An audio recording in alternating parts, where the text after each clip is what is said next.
Hey guys, welcome back to another episode of Shop Dog Fabrication. So today I was actually working on my car and I was going to put some heat material over my transmission temp gauge because it's near the header and so I can get a more accurate reading.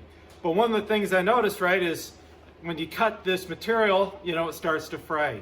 And if you notice one of my spark plug boots here, you can see this one that I put over my plug wires.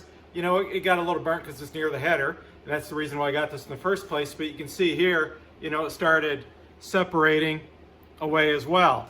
You can see here's a good one. This is what it should look like, not all frayed.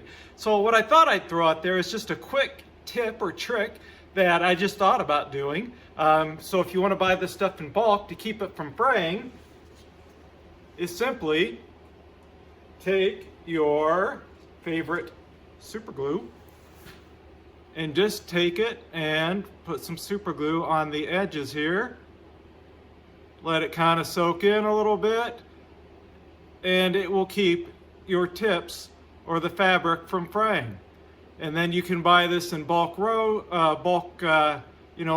I should say. You buy some some super glue again, and just put some super glue on there, and you may need to do a coat or two of it.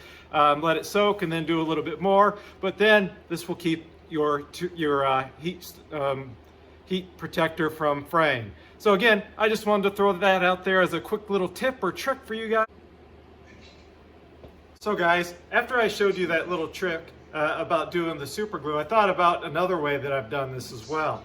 I'll insert a picture from under the car.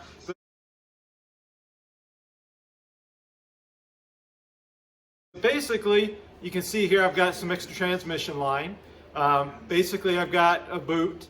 And then what I'll do a lot of times too is I'll cut a piece of heat shrink tubing and then take the heat gun and then put the heat shrink so it shrinks over the transmission line and over the boot. That also will help secure it in place and so it doesn't fray, as well. So there's two ways to do it. One would be super glue, and this would be another way where you can use basically some heat shrink tubing to go over the end of it. And again, so you don't see it unraveling and you've got a good tight fit so it doesn't slide around. So hope that helps you out with these couple of little tips for, basically your heat protectant from unraveling, unsightly I should say, and moving around. If you like the videos or if you have other ideas or questions, feel free to hit me up, put a comment in, and I'll let you know or share if I have a trick, tip, or something that I can share with you guys. So as always, I hope you like what you're seeing with the channel. I just started it up, only have a few videos at this point, but as they say, please like, subscribe, hit the little bell for future content, and again, thank you once again for watching. So get out your shop and fabricate something.